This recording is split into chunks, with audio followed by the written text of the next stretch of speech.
I can't even believe that I'm saying this, but the 2024 presidential election was won on social media. Now, let's put the politics aside because this is about marketing. And the Trump campaign, like him or not, executed a marketing plan that every company in the world should learn from. And in this video, I am going to share 3 strategies that you should steal for your business no matter what industry you're in. Let's get into number 1, which I call relate and repeat. What you want to do is find the problems that keep your audience up at night. And forget just keeping them up at night. Let's take it a step further than that. It's consuming them while they're with their family. It's distracting them. It's the thing that is constantly on their mind that they can't shake. It's the problems that they want solved the most. And the 2 issues that really fit the bill for that in this campaign was immigration and inflation. I mean, Trump got smoked in the debate because he got away from focusing on those 2 points. But luckily for him, his social media team didn't get distracted and they really stuck to those 2 things. I'm going to equate this to a business example. So we're going to talk about a roofing company. There is one issue that their customers care about above everything else, and that is keeping their home safe and dry for their families. So if I was a roofing company creating content, I'd be talking about how to protect your roof from the snow and the rain, what to do in the event of a leak, and what are the best roofing materials that offer the best protection. All right, let's dive into the second strategy, which is all about how to use the right channel to get in front of the right people. And for Trump,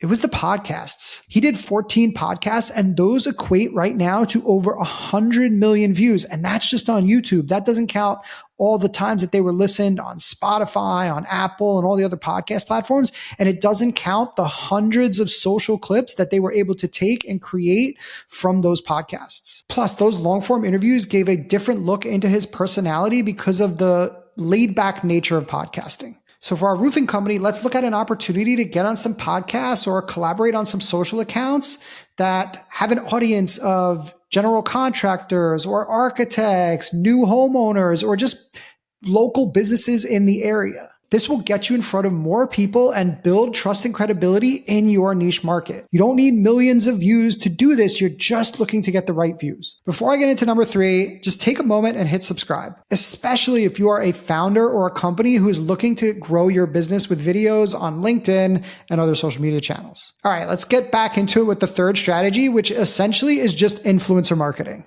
Trump built this internal team that basically tripled or quadrupled his reach. RFK, Tulsi Gabbard, Vivek, Elon, and JD Vance, they all got on podcasts and they all blasted content across their social media. This allowed the campaign to reach different demographics and also allowed them to connect with personalities that resonate with different people. Now, back to how we could do this for our roofing company. The owner should definitely be the main evangelist, the face of the brand. He could be doing appearances on podcasts and creating content for social. Maybe you got the field manager on site walking you through what's going on with the project, showing you some of the behind the scenes.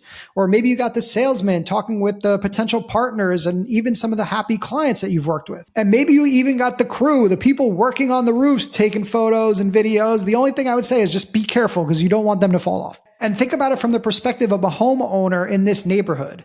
If you constantly see this roofing company out there sharing social media content, who is going to be the first company you think of when you have a leaky roof? You're not even going to think about it. You're going to go right to contacting that company. So look, to sum this up, the world is changing. And my number 1 takeaway from this election is that a standout online presence is the difference between losing and a landslide victory.